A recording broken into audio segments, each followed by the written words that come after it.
start chapter 6, town, trades and crafts person. Okay, as per name of the chapter we can understand that in this chapter what we have to study.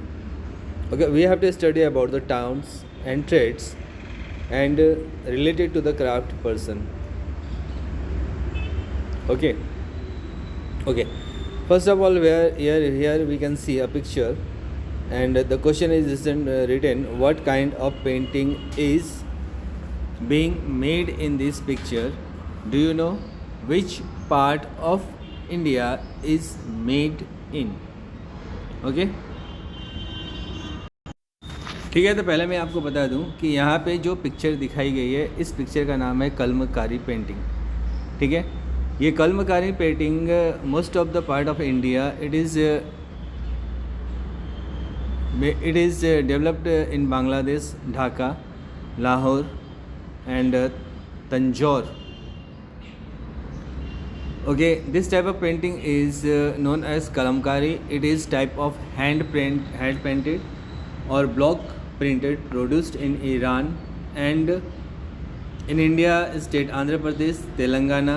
Natural, this painting is made by only natural dye are used in kalamkari. At present is to known as Patchitra. It is in Odisha. Patchitra, it is in Odisha at present. Okay, in this chapter we have to study about the towns, growth of the towns. The growth of the towns in medieval India was the result of the development of the trade crafts, which was in turn dependent on the efficient agriculture system, assured food supply, a flexible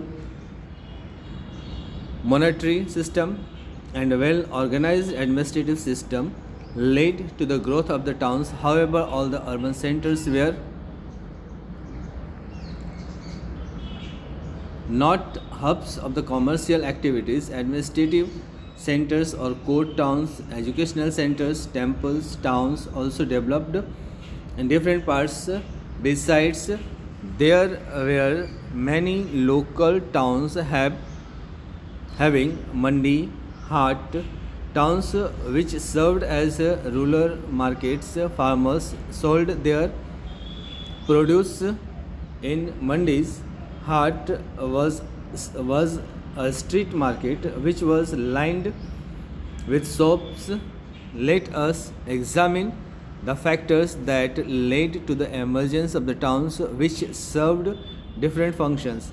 Nagara was the common term for a town, while the terms Mahangara applied to a city.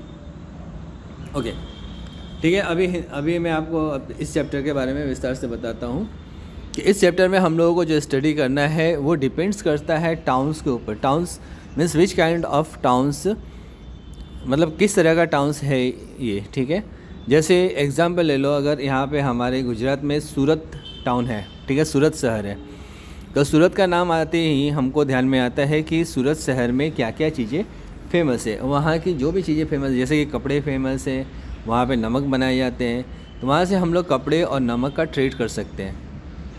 ठीक है, trade depends upon towns, which kind of towns that is develop, किस तरह का शहर वो develop किया गया है।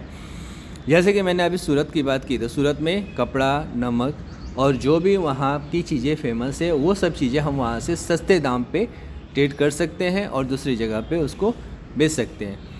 उसी तरह से अगर हम किसी टेम्पल टाउन की बात करें जहाँ पे बहुत सारे मंदिर हैं, जैसे कि अगर हम लोग द्वारका जाते हैं तो द्वारका में क्या क्या फेमस है, द्वारका में मंदिर है और वहाँ पे पूजा पाठ की चीज़ें, पूजा पाठ की सामग्री वहाँ पे ज़्यादा से ज़्यादा बेची जा सकती है या ख़रीदी जा सकती है, तो वहाँ से वो चीज़ें हम ट्रेड कर सकते हैं। ठीक है, अब जैसे धनबाद है तो धनबाद से हम लोग कोयला ट्रेड कर सकते हैं। इसी तरह से अलग अलग टाउन जिस तरह की शहर वो डेवलप की गई है तो वहाँ से हम क्या ट्रेड कर सकते हैं, ये डिपेंड करता है टाउन के ऊपर। ठीक है, टाउन्स है, ट्रेड्स है, तो ट्रेड और टाउन होने की वजह से वहाँ पे हमको क्या चाहिए, सिर्फ ट्रेड और टाउन होने की वजह से होने से ही तो नहीं हो जाता है ना। तो वहाँ पे बनाने के लिए, ट्रेड ऑन टाउन्स को डेवलप करने के लिए हमको चाहिए क्राफ्ट्स पर्सन, ठीक है।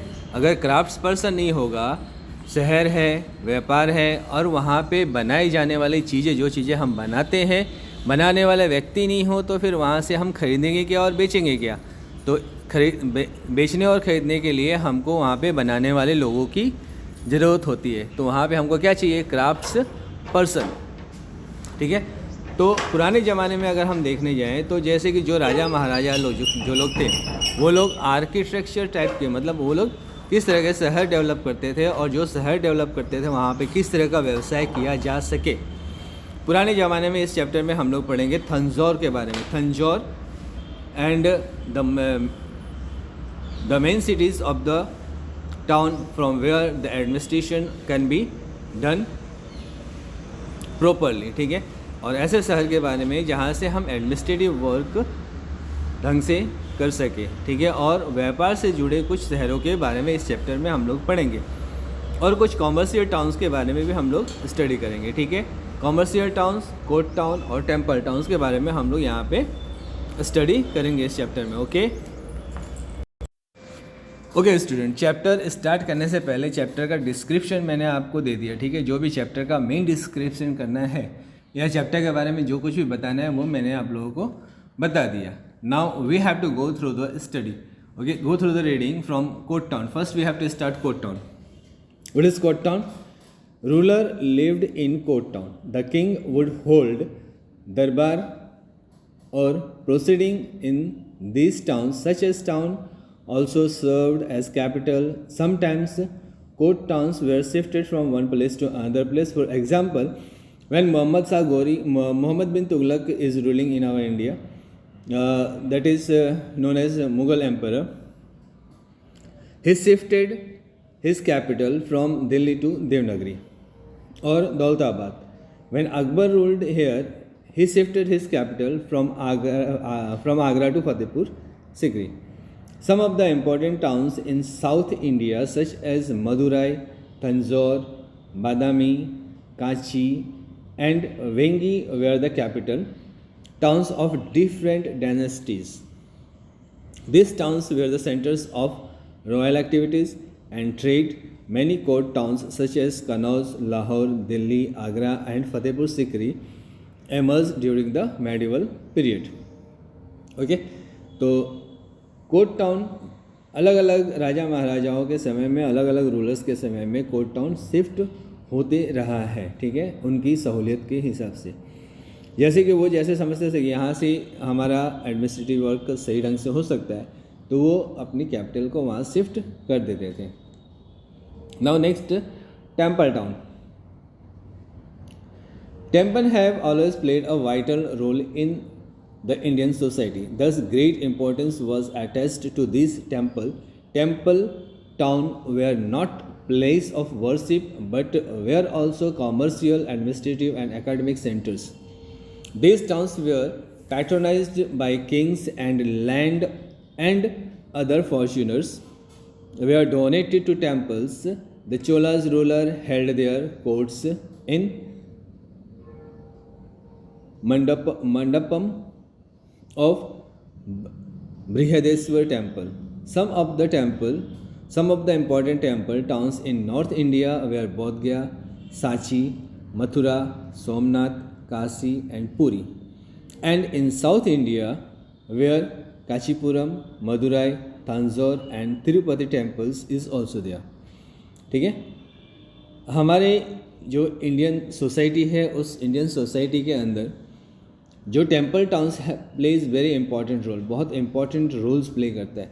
This towns are not shifted, ठीक है, ये टाउन शिफ्ट नहीं होते थे। जो जहाँ पे टेम्पल बना दिए गए वो टेम्पल वहाँ पे बना दिए गए। और टेम्पल टाउन में सिर्फ टेम्पल पूजा पाठ ही नहीं होता था, पूजा पाठ के अलावा वहाँ पे कॉमर्शियल सेंटर्स भी चलाए जाते थे, और वहाँ पे एडमिनिस्ट्रेटिव सेंटर्स भी चलाए जाते थे। तो जहाँ पे पूजा पाठ होता था, पूजा पाठ वाले जगह पे जहाँ पे मंदिरें थे, वहाँ पे मंदिर से रिलेटेड और पूजा पाठ से रिलेटेड बहुत सारी सामग्रियाँ खरीदी और बेची जाती थी, इसलिए उसको भी कॉमर्शियल सेंटर के रूप में जाना जाता है। जैसे गया है, सांची है, मथुरा है, सोमनाथ है, काशी है, पुरी है।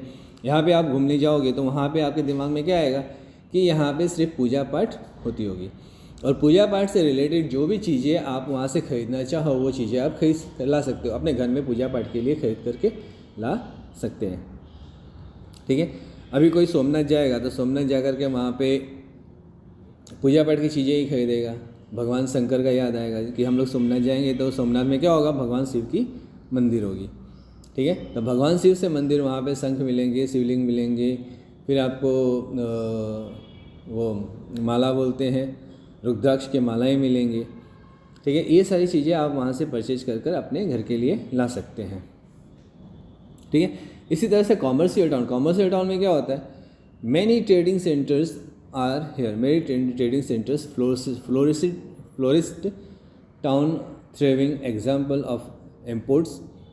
ठीक है, जहाँ पे कॉमर्शियल सेंटर है, मीन्स वहाँ पे आपको कॉमर्शियल सेंटर करने से आपको क्या पता चलता है कि यहाँ से बहुत सारी चीज़ों की व्यवसाय होती होगी। ठीक है, बहुत सारी चीज़ों की बिजनेस होती होगी।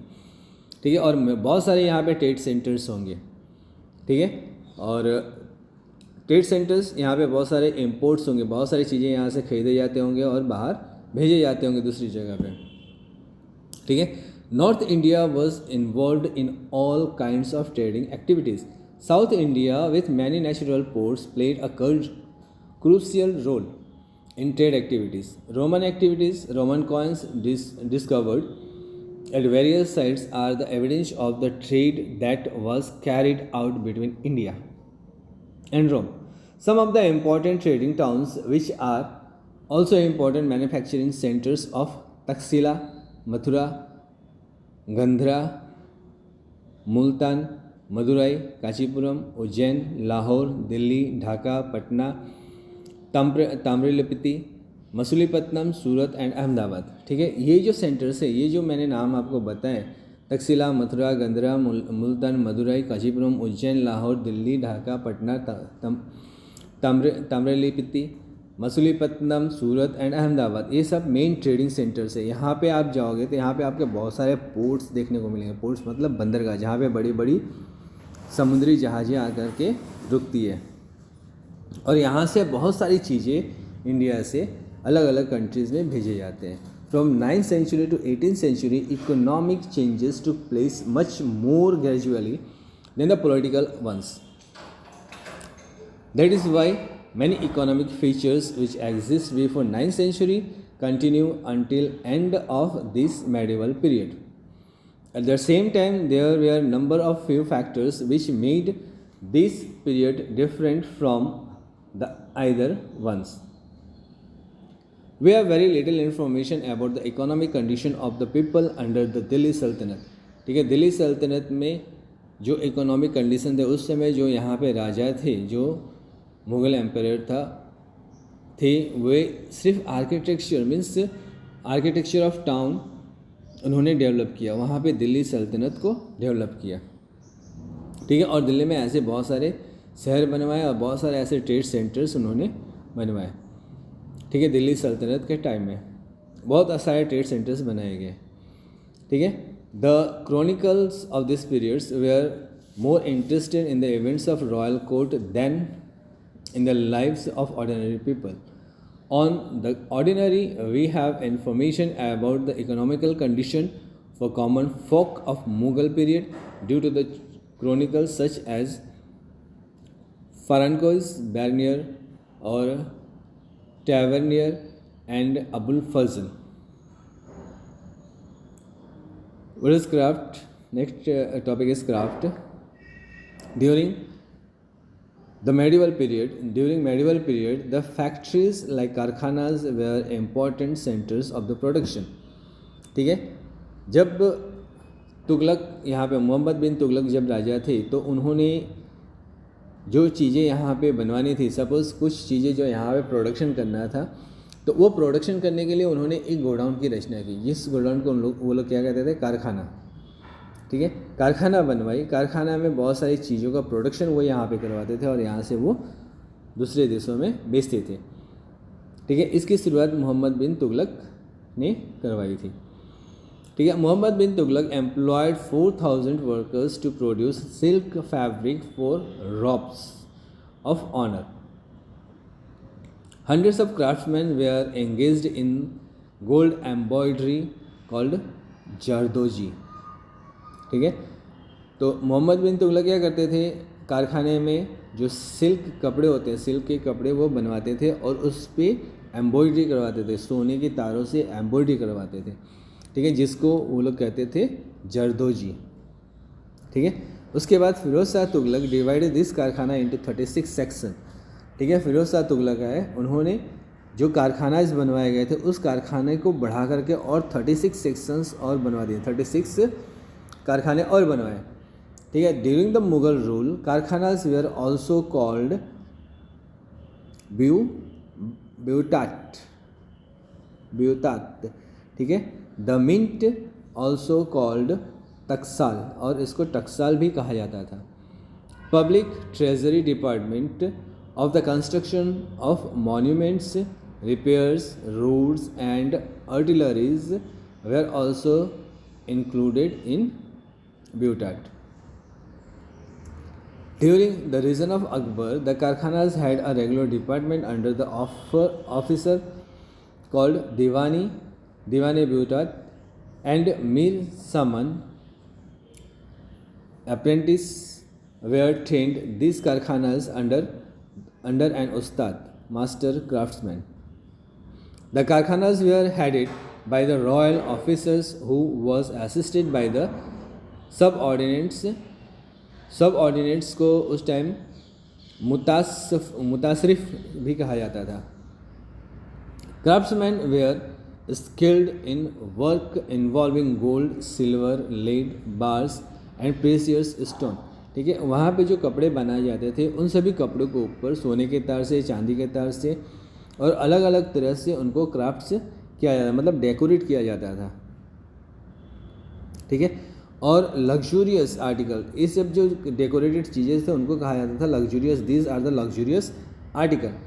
Also made progress during the process. Some towns in Bengal and Gujarat were famous for fine quality fabrics. For example, Cambay in Gujarat was famous for textile, gold and silver works. ठीक है, अभी भी आप गुजरात में देखते होंगे यहाँ पे मतलब हीरे के काम, हीरे जवाहरात के काम ज़्यादा किए जाते हैं। ठीक है, और यहाँ पे हीरे के कारखाने आपको ज़्यादा देखने को मिलेंगे गुजरात में। इसी तरह से टेक्सटाइल मिल्स भी गुजरात में ज़्यादा है, बहुत सारे टेक्सटाइल मिल्स गुजरात में, जैसे सूरत में जाओगे, अंकलेश्वर में जाओगे तो यहाँ पे आपको टेक्सटाइल मिल्स ज़्यादा से ज़्यादा देखने को मिलेंगे। ठीक है, Kashmir was an important centre of the paper making and book binding crafts. ठीक है, कश्मीर में पेपर्स बनाए जाते थे और वहाँ पे बुक बाइंडिंग किए जाते थे। Craft such as stone cutting, stone polishing, window cutting and gold beating also developed in Kashmir and other regional centers. According to the Abul Fazl, Indian excelled in the field of the metallurgy. This is the event from the iron pillar located within the Qutub Minar complex and various bronze ashtadhatu, an alloy of 8 metals idols. Indian swords were famous all over Asia. Different kinds of utensils, scissors, knives and extensive gold and silver inlay works were also made during the medieval period. Coin mining was the important crafts in this period is noted as the numerous types of the coins made of gold, lahi of Akbar, silver, tanka and rupiah, copper and bronze. Muhammad bin Tughlaq decided to introduce copper coins which were to have the same value as the silver taka. Over the centuries, Indian craftspersons became highly skilled and were in great demand. Even the other countries, some of them were also expert the ivory carving, perfumery, dye making and ornaments work in James. ठीक है, crafts पे हम लोगों ने अभी पढ़ा कि यहाँ पे इंडिया में बहुत सारे क्राफ्ट्स वर्क किया जाता है, जैसे सिल्क के कपड़े पे गोल्डन और सिल्वर के तार से क्राफ्ट से सिल्क के कपड़े को डेकोरेट करना। ठीक है, इसके अलावा हीरे और सोने चांदी के जो ज्वेलरी बनाए जाते हैं वो भी गुजरात में ज़्यादा से ज़्यादा बनाया जाता है। टेक्सटाइल के बारे में हम लोगों ने पढ़ा। टेक्सटाइल यहाँ पे गुजरात में बहुत सारे टेक्सटाइल हैं जहाँ पे कपड़े बनाने के काम किए जाते हैं। उसके बाद कश्मीर की बात आती है तो कश्मीर में हम लोगों ने पढ़ा कि पेपर मेकिंग और बुक बाइंडिंग के काम कश्मीर में ज़्यादा किए जाते हैं। इसके अलावा स्टोन कटिंग, ठीक है, polishing, window cutting and gold beating, ये काम भी कश्मीर में ज़्यादा से ज़्यादा होते थे। अकॉर्डिंग टू अबुल फजल, जब इंडिया में अबुल फजल थे तो उस टाइम उन्होंने कुतुब मीनार में जो पिलर बनाए गए, लोहे के पिलर बनाए गए, उस पर भी अष्ट धातु के काम उन्होंने करवाए। ठीक है, यहाँ ऐसा माना जाता है कि देश विदेश से हमारे यहाँ के जो क्राफ्ट पर्सन हैं उनको बुलाए जाते थे। किस लिए बुलाया जाता है? क्योंकि हमारे यहाँ के जो क्राफ्ट पर्सन थे वो ज़्यादा स्किल्ड थे, मीन्स ज़्यादा अनुभवी थे, और वो सभी तरह के काम जैसे कि सोने के सिक्के बनाने, चांदी के सिक्के बनाने, यहाँ तक कि तांबे के सिक्के भी वो लोग बनाते थे। ठीक है, अब मोहम्मद बिन तुगलक के समय में, अकबर के समय में सोने के सिक्के और चांदी के सिक्के की प्रचलन ज़्यादा से ज़्यादा थी। ठीक है, अकबर के समय में जो सोने के सिक्के बनाए जाते थे उनका नाम था इलाही, और जो चांदी के सिक्के बनवाए अकबर ने उसको उन्होंने नाम दिया टाका। ठीक है, टाका या टोंका, जैसे बोलते हैं ना, बंगाल में बोलते हैं एक टोंका दाओ, दुई टोंका दाओ, तो उसको बोलते हैं टाका। ठीक है, इसके अलावा मोहम्मद बिन तुगलक ने introduce bronze coin in India. ठीक है, जिसकी कीमत जो सिल्वर के कॉइन्स थी टाका उसकी सिमिलर होती थी। ठीक है, और जैसा कि मैंने आप लोगों को कहा कि हमारे यहाँ के जो क्राफ्ट पर्सन है वो बहुत स्किल्ड और बहुत ही अनुभवी होते थे, इसलिए उनकी डिमांड देश विदेश में भी यहाँ के क्राफ्ट पर्सन की डिमांड अभी भी ज़्यादा से ज़्यादा है, उस समय भी थी और अभी भी है। ठीक है, trade and industry, now we have to study about the trade and industry. India had flourished inland as well as foreign trade. Items exported from India excluding textile, Indigo के बारे में, जैसे हम लोग नील, इंडिगो को हम लोग कहते हैं नील। ठीक है, नील की खेती के बारे में भी हम लोग आगे चैप्टर में पढ़ेंगे अपनी ज्योग्राफी के चैप्टर में। ठीक है, saltpetre and spices, most of the important items excluded wines and metals, especially silver. The trade was carried out through both land and sea routes, depending on which routes were safer for more appropriate. ठीक है, हमारे देश से, यहाँ से, हमारे देश को पहले सोने की चिड़िया कहा जाता था। ठीक है, और आप देख रहे हो ये जो ट्रेड एंड इंडस्ट्री जो टॉपिक है, इस टॉपिक में आप ये स्टडी कर पा रहे हो कि यहाँ से ज़्यादा मात्रा में सोने, चांदी और स्पाइसेस एक्सपोर्ट किए जाते थे। ठीक है, जब मुग़ल थे वो लोग भी यहाँ से एक्सपोर्ट करते थे अपने देश में, ईरान इराक में एक्सपोर्ट करते थे। जब ब्रिटिशर्स हमारे यहाँ राज करते थे तो वो लोग भी यहाँ से इंग्लैंड एक्सपोर्ट करते थे। ठीक है, हमारे देश के जो सोने चांदी के आभूषण थे वो एक्सपोर्ट करते थे, स्पाइसेस एक्सपोर्ट करते थे, वाइन एक्सपोर्ट करते थे, मेटल एक्सपोर्ट करते थे, ये सारी चीज़ें हमारे यहाँ से ये लोग एक्सपोर्ट करते थे। ठीक है, ट्रेड्स बिग एंड स्मॉल, ठीक है, छोटे और बड़े। All middle class in medieval India consisted many of merchants, professionals and officials. Indian merchants were experts in wholesale and retail trade. The wholesale trade were called सेठ, जो wholesaler traders होते थे उनको कहते थे सेठ और Vohra, while the retailers were known as beoparis और बनिक्स। ठीक है, in South India the Chettis formed the trading community. Okay, English and Dutch traders who came to India during the 17th century found the Indian economic system to be highly developed. The trading communities in India were fairly large in number and included some of the world's richest merchants. Virjivora from Surat, Malya Chetty from Coromandel Coast, and Abdul Ghaffur were some of the prominent merchants. Virjivora owned a fleet of ships.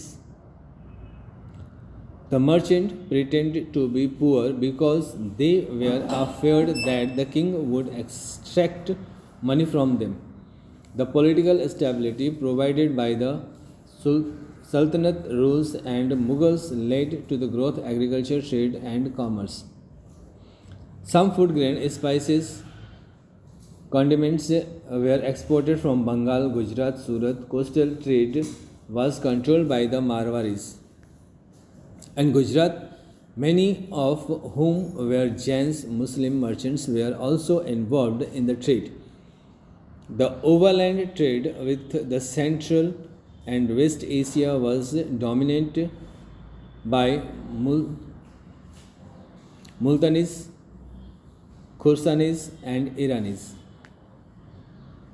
ठीक है. यहाँ विरजी वोरा के बारे में बताया गया है. गुजरात के सबसे रिचेस्ट मर्चेंट थे Virji Vora from Surat. And इसके अलावा और भी 2 मर्चेंट के नाम बताए गए. इसका नाम है Malaya Chetti from Coromandel coast and Abdul Ghaffur were the some prominent merchants. Virju Vora owned fleet of ships. बहुत सारी जहाज़ें थी इनके पास. The merchants pretended poor. ठीक है, pretended to be poor because they were afraid. ठीक है, ये मर्चेंट जो थे ये अपने आप को गरीब कहते थे. क्यों? क्योंकि अगर ये लोग कहते कि हमारे पास इतनी चीज़ें हैं तो इन लोगों को ये भय था कि जो राजा महाराजा लोग हैं वो उनसे पैसे की डिमांड करेंगे, मीन्स टैक्सेस की डिमांड करेंगे. The political stability provided by the Sultanate rules of the Mughals led growth in agriculture, trade and. ठीक है, इसके बाद जब सल्तनत के रूल्स आए तब उन्होंने एग्रीकल्चर को बहुत बढ़ावा दिया और कॉमर्स ट्रेड को बहुत बढ़ावा दिया. ठीक है, जिसके वजह से हमारे इंडिया से फूड ग्रेन, स्पाइसेस और condiments were exported from Bengal, Gujarat, Surat, coastal. ठीक है, हमारे यहाँ से फूड ग्रेन और स्पाइसेस एक्सपोर्ट किए जाते थे. ठीक है, बंगाल से गुजरात और गुजरात के सूरत से. Coastal trade were controlled by the Marwaris. जो कोस्टल ट्रेड समुद्र के किनारे के जो व्यवसाय थे वो सभी व्यवसाय मारवाड़ी कम्युनिटी के लोग थे वो लोग कंट्रोल करते थे. ठीक है, Marwari many of whom were Jains Muslim merchants were also involved in the trade. ठीक है, बहुत सारे जैन और मुस्लिम मर्चेंट्स भी ट्रेड में इन्वॉल्व हुए थे. Many of these trades merchants settles down in Delhi. ठीक है, और इनमें से बहुत सारे जो मर्चेंट्स थे, जो पैसे वाले लोग थे या फिर जो व्यापारी थे, वो लोग दिल्ली में सेटल्ड हो गए. Chronicles like Ibn Battuta, Tavernier, Bernier, where Ralph Fitch have described Delhi as the most magnificent city. ठीक है, बाहर से जो ट्रैवलर्स आए जैसे Ibn Battuta, Tavernier, Bernier and Ralph Fitch, इन लोगों ने दिल्ली को बहुत मैग्निफिसेंट सिटी के तरह से बताया. Goods came from to Delhi from the different parts of the country. ठीक है, क्यों? क्योंकि जो भी चीज़ें थी सभी चीज़ें दिल्ली से होकर के गुजरती थी. ठीक है, जो भी चीज़ें थी सभी ट्रेड की चीज़ें पहले दिल्ली आती थी, दिल्ली से फिर दूसरी जगह पे डिस्ट्रीब्यूट किए जाते थे. Rice from the east, sugar from Kannauj, wheat from Doab, and fine scales from south. Goods such as cotton, metalware, jewelry, ivory from Arabia, East Africa, Srivijaya, Indonesia and China arrived in Delhi. सभी चीज़ें कहाँ आती थी? दिल्ली आती थी. सभी देशों से सभी चीज़ें पहले दिल्ली आती थी. Delhi Bengal was the main centre of the trade. ठीक है, इसलिए दिल्ली और बंगाल को ट्रेड का मेन सेंटर माना गया है. ठीक है, main centre trade with China. China से many Chinese merchants and trade missions visited Bengal in 15th century.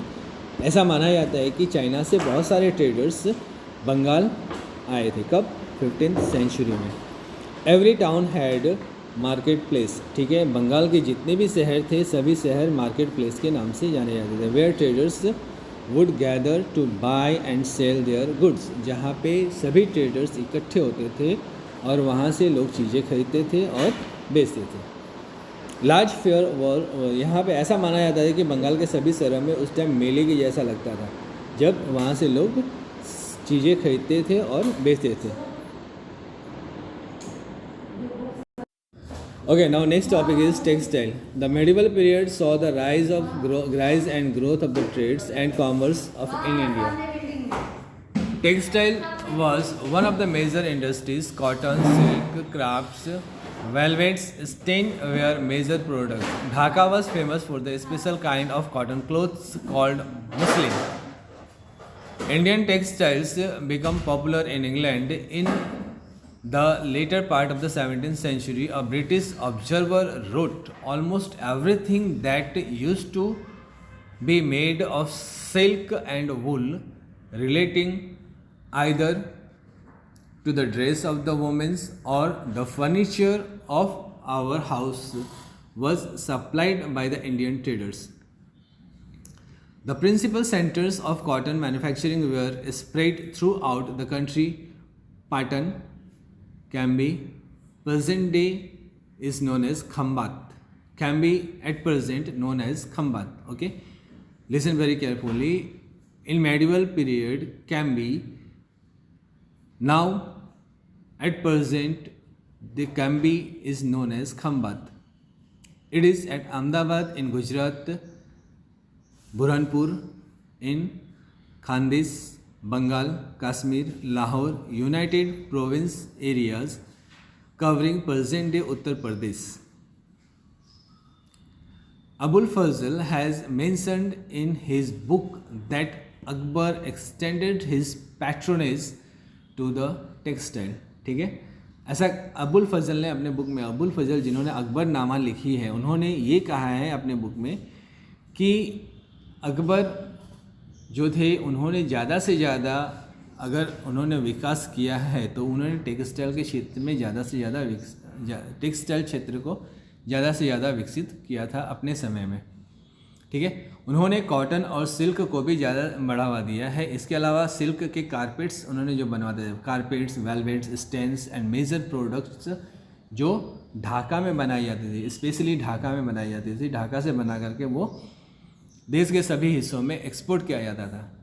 Okay, Indian textile becomes popular in England. और ऐसा माना जाता है कि जो इंडिया के टेक्सटाइल्स थी वो ज़्यादा से ज़्यादा प्रचलित हुई इंग्लैंड में, क्योंकि यहाँ के जो कपड़े थे और सिल्क थे वो जो ब्रिटिशर्स थे यहाँ से एक्सपोर्ट करके सब कहाँ भेज देते थे, इंग्लैंड भेज देते थे. ठीक है, और इंग्लैंड से वो क्या करते थे, वापस यहाँ पे ट्रेड करते थे, इंडिया में ट्रेड करते थे और हमको ही, हमारी चीज़ें हमको ही ज़्यादा दाम में बेचते थे. ठीक है, industry and even encouraged foreign artist to settle in India.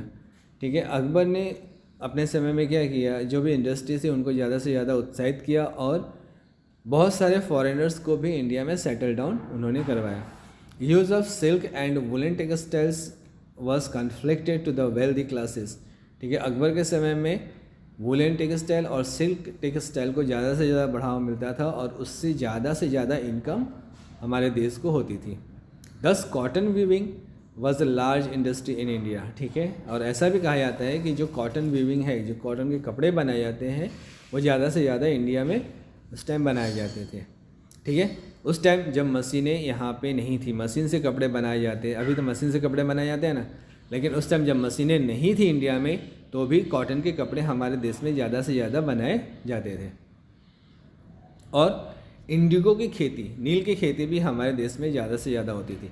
उस टाइम जो कॉटन के कपड़े थे उन कपड़ों को कलर करने के लिए, मतलब अलग अलग रंग देने के लिए नील की खेती हमारे यहाँ होती थी. और जितने भी नेचुरल कलर हैं उन सभी कलरों का उपयोग करके कपड़ों को कलर किया जाता था. जैसा कि ऊपर के एग्जांपल में मैंने आपको कलमकारी पेंटिंग के बारे में बताया, तो कलमकारी पेंटिंग में जो भी कलर यूज़ किए जाते थे सब नेचुरल कलर ही यूज़ किए जाते थे. ठीक है, आर्टिफिशियल कलर बिल्कुल नहीं यूज़ किया जाता था. इसलिए इंडिगो की खेती ज़्यादा से ज़्यादा इंडिया में होती थी. कहाँ होती थी? ठीक है, अभी आपने हमारे देश की जो मतलब वो खेती गुजरात में ही होती थी. ठीक है, कहाँ होती थी? गुजरात के सरखेज ज़िले में इंडिगो की खेती ज़्यादा होती थी. और बनियान, ठीक है, बनियान की खेती आगरा के आसपास के जो शहरें हैं वहाँ पे ज़्यादा होती थी. Were the best qualities of banian were produce there. Indigo was use to dye for the cloth. Indigo का यूज़ कलर क्लोथ को डाई करने के लिए किया जाता है। With the arrival of foreign traders the demand of the indigo shot up. ठीक है, जब हमारे देश में फॉरेन ट्रेडर्स आए, जब हमारे देश से इंडिगो की व्यापार होने लग गई, तो ऐसा माना जाता है कि उस समय हमारे देश में इंडिगो का शॉर्टेज हो गया था, मीन्स शॉर्ट अप हो गया था। इतनी डिमांड थी इंडिगो की फॉरेन में। ठीक है, next, a network of small and big towns. ठीक है, स्मॉल और बिग टाउन्स का नेटवर्क। नेटवर्क मतलब तो आप लोग समझते होंगे आज की ज़माने में नेटवर्क का कितना महत्व है। उस टाइम ऐसा नेटवर्क बनाया गया था स्मॉल और बिग टाउन्स का कि कहीं से भी किसी भी चीज़ की ज़रूरत पड़ती थी तो वहाँ से वो चीज़ें हमें मिल जाती थी। इस तरह का नेटवर्क हमारे देश में था। Okay, let us study now about it. The growth of crafts and commerce and increasing use of money made numerous towns prosperous during the medieval period. Important towns and were located in the northern plains: Agra, Delhi, Gwalior, Kannauj, Dhaka and Patna, and coastal plains Malabar, Tamil Nadu, Daulatabad, Dabhol and Gujarat are the mentioned in the literary text of this period. Some of them even described by the foreign visitors. The production of cash crops and growth of rural grain markets led to the rise of the small township and kasbas. The growth of the town and cities is one of the important features in medieval period India. Lahore was the second to none of the cities in Europe, Asia, according to Francis Vernier. Agra and larger than Delhi. Ahmedabad was also a big manufacturing center. Fatehpur Sikri was the larger than London. A study of Agra shown that it doubled in area during the 17th century. The Mughal preferred to settle in town and cities because they formed main ruling class. Town and cities grew faster during the Mughal period. The two factors that were mainly responsible for the rapid development of the towns and cities, one is internal peace and security. Second was flourishing external and internal trade. There were 3,200 kasbas, small towns. Kasbas means small towns, and 120 big towns during Akbar region. ठीक है, ऐसा माना जाता है कि जो हमारे यहाँ टाउन और सिटीज़ है उसको डेवलप होने के लिए दो मेन चीज़ें डिपेंड है, दो मेन चीज़ें हैं। एक इंटरनल पीस मीन्स आंतरिक शांति और सुरक्षा।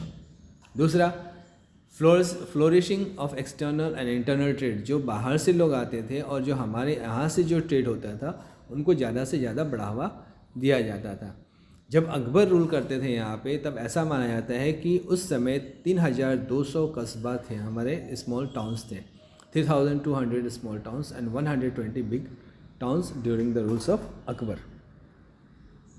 ओके, नाउ उस समय की बात है जब लाहौर मीन्स पाकिस्तान अपने अंडर में था। पाकिस्तान, बांग्लादेश सब मिल करके एक कंट्री थी, India country.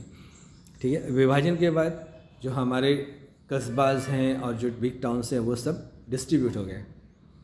Okay, now study of Agra shows that, और ऐसा माना जाता था कि जो भी मुग़ल एम्पायर है वो ज़्यादा से ज़्यादा जब यहाँ पे राज करते थे तो वो लोग ज़्यादा से ज़्यादा आगरा में बसते थे, क्योंकि Agra was a big cities that time.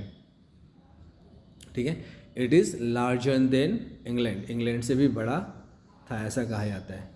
ठीक है, the growth of the cities is one of the important features medieval India. Lahore was second none of the cities in Europe और एशिया। ठीक है, यूरोप और एशिया की जो बड़ी बड़ी सिटियाँ हैं लाहौर सबसे सेकेंड बड़ी सिटी थी ऐसा माना जाता है। And Agra was larger than Delhi, और आगरा जो सिटी है वो दिल्ली से भी बड़ी थी। Ahmedabad was also a big manufacturing centre, और अहमदाबाद को बहुत बड़ा मैन्युफैक्चरिंग सेंटर माना जाता था। Fatehpur Sikri was larger than London, अभी मैंने बताया ना, Fatehpur Sikri is known as larger than London. Okay, that's the end of the chapter. Now source based reading expert. ठीक है, रीडिंग एक्सपर्ट के अनुसार Krishnadeva Raya ruled 1509 to 1529, was one of the greatest king of the medieval period. ठीक है, medieval period के सबसे लंबे समय तक राज्य करने वाले जो राजा थे उनका नाम था कृष्णदेव राय. He had composed a work of statecraft in Telugu known as Amukta Malyada. The translated expert or traders from Amukta Malyada is given below. A king should improve the harbors of his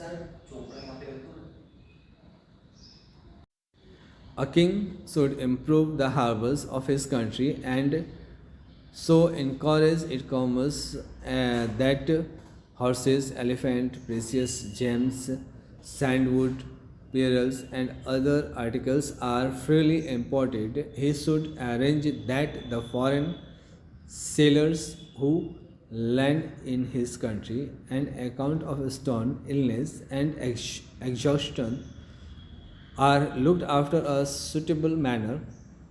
Make the merchants of distant foreign countries who import elephant and good horses be attached to yourself by providing them with daily audience, presents and allowing decent profit. Then those articles will never go to your enemies. What did Krishnadeva emphasis about the trade? ठीक है, कृष्णदेव राय ने उस time trade के बारे में क्या किया वो इसमें यहाँ पे डिस्क्राइब किया गया है. और उन्होंने एक बुक लिखी है अमुक्ता मल्यादा, जिसमें ये सारे डिस्क्रिप्शन लिखे गए हैं कि कृष्णदेव राय जो बाहर से फॉरेनर ट्रेडर्स आते थे उनके साथ कैसा व्यवहार करते थे और उनसे क्या क्या चीज़ों के बारे में व्यापार करते थे, इसके बारे में उनके बुक में बताया गया है. Next, Masulipatnam was a famous city for the trading of goods and things. Masulipatnam, here description of Masulipattnam is given. Masulipattnam was an important port city which occupied a special economic status during the period of Golconda Sultanate.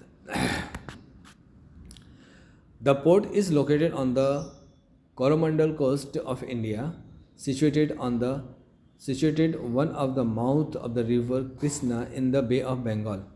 Masulipattnam is the administrative center of Krishna district in the state of Andhra Pradesh. It has medium fishing harbor and carpet weaving industry. This town is railway terminus and important education centers. This port city developed in the 16th and early 17th century and lost its glory by the later part of the 17th century. It sent export such as textiles, iron, steel, indigo, rice, salt and other countries and received imported goods such as paper, spices, tin, dyes and aromatic woods. By the end of 17th century, the European presence increased the Masulipattnam. The Portuguese secured permission from the Sultan to build a church. The Dutch expanded their trade and commerce here. The English East India Company built a large factory at Masulipattnam, followed by the French by the 16 to the 1670s. The cities had a vast factory complex comprising godowns, church, residential quarters, stable, etc. This city had English, Dutch, French, Portuguese, Americans and Jewish merchants and traders. Masulipattnam was particularly famous for the patent chint and dyeing. The village of weavers were spread several kilometers around the Masulipattnam, making a major centers for textile production. Paddy was produced in abundance in the neighboring areas and exported from here. In 17th century, Masulipattnam salt farms yield 14,000 pagodas, gold or silver coins of South India annually. The salt was exported by sea from the port of Bengal. Most of it was sold to the carpenters who came to the coast and carried it to the interior region. Masulipattnam is known for its kalamkari textile and painting created using vegetable dye. As a kalam means pen is used in the technique of painting. It was named kalamkari. Painting, the picture given in the let us begin section of the kalamkari art, muslin was also made in the city. Merchants from Java, Burma, and Siam were important trading partners associated with this port city. In the first half of the 17th century, Masulipattnam established a vital link with Red Sea and the Persian Gulf harbor. Masulipattnam declined in 18th century. Okay, it was the story of Masulipatnam. ठीक है, मसूलीपट्टनम के बारे में यहाँ पे बताया गया आपको. मसूलीपट्टनम में क्या क्या चीज़ें होती थी. Masulipatnam is mainly a port. ठीक है, ये मसूलीपट्टनम क्या है, एक पोर्ट था. ठीक है, यहाँ से बहुत सारी चीज़ें फॉरेन भेजी जाती थी. ठीक है, it is situated in the state Andhra Pradesh. It is medium fishing, या ऐसा माना जाता है कि यहाँ पे मीडियम फिशिंग हार्बर है और यहाँ पे रहने वालों का मुख्य पेशा था फिशिंग. ठीक है, जब ट्रेड सेंटर यहाँ पे देखने के बाद यहाँ पे जो डच लोग आए, फिर पर्शियन आए, फिर ब्रिटिशर्स आए, तो जब वो लोग आए तो सबसे पहले डच जब यहाँ पे आए तो उन्होंने सुल्तान से यहाँ पे चर्च बनाने की मांग की. उन्होंने चर्च बनाई. फिर ब्रिटिशर्स आए तो ब्रिटिशर्स ने अपना गोडाउन यहाँ पे बनाया. गोडाउन में सारी चीज़ें वो लोग इकट्ठा करते थे और यहाँ से वो लोग एक्सपोर्ट करते थे. ठीक है, so many types of things are exported from here. ठीक है, यहाँ से बहुत सारी चीज़ें एक्सपोर्ट किए जाते थे, जैसे कि टेक्सटाइल से रिलेटेड जो भी चीज़ें हैं, सॉल्ट है, ठीक है, ज्वेलरीज है, गोल्ड, डायमंड और सिल्वर के ज्वेलरीज यहाँ से एक्सपोर्ट किए जाते थे. ठीक है, Masulipatnam was main cities where Kalamkari is developed. जहाँ पे कलमकारी, जो पेन से बनाई हुई डिज़ाइन, कपड़े पे डिज़ाइन बनाई जाती थी पेन से. ठीक है, जिसको कलमकारी के रूप में जाना जाता है अभी. ठीक है, Kalamkari was established here. Okay, फिर धीरे धीरे जब सिटीज़ यहाँ पे बनते गए, फिर ब्रिटिशर्स आए तो ब्रिटिशर्स ने अपनी कॉलोनीज़ बनवाए, वहाँ पे बहुत सारे अपने लोगों को रहने के लिए वहाँ पे घर बनाए. फिर वहाँ के आसपास के इलाके, मसूलीपट्टनम के आसपास के जो इलाके थे, वहाँ से चावल की खेती ज़्यादा होती थी वहाँ पे, तो वहाँ से वो लोग चावल भी एक्सपोर्ट करते थे. ठीक है, और कलमकारी में जो पेंट, जो कलर यूज़ किए जाते थे, वो जो कलर्स थे वो मेन कलर्स वेजिटेबल्स से बनाए जाते थे या फ्लावर्स से बनाए जाते थे या फिर इंडिगो की खेती की जाती थी उससे बनाए. जो नेचुरल कलर्स है वो कलर्स उसमें यूज़ किया जाता था. ठीक है, धीरे धीरे धीरे धीरे जब सब कुछ डेवलप होता गया, उसके बाद धीरे धीरे मसूलीपट्टनम का नामो निशान ख़त्म हो गया. फिर वहाँ पे एक सिटी जैसा बन गया, जहाँ पे बहुत सारे लोग वहाँ पे रहने लगे. Now it is linked with red seas. ठीक है, मसूलीपट्टनम को रेड सीज के साथ जोड़ दिया गया, जो पर्शियन गल्फ हार्बर के नाम से अभी जाना जाता है. मसूलीपट्टनम डिक्लाइंड इन 18th सेंचुरी. 18th सेंचुरी में मसूलीपट्टनम खत्म हो गया. ठीक है, it was the story of Masulipatnam. Okay, your chapter is completed. Now you will get your text or exercises with this chapter. Okay, that's all for today. Jai Swaminarayan everybody. Thank you for listening. 49 minutes 15, we are about 1 hour.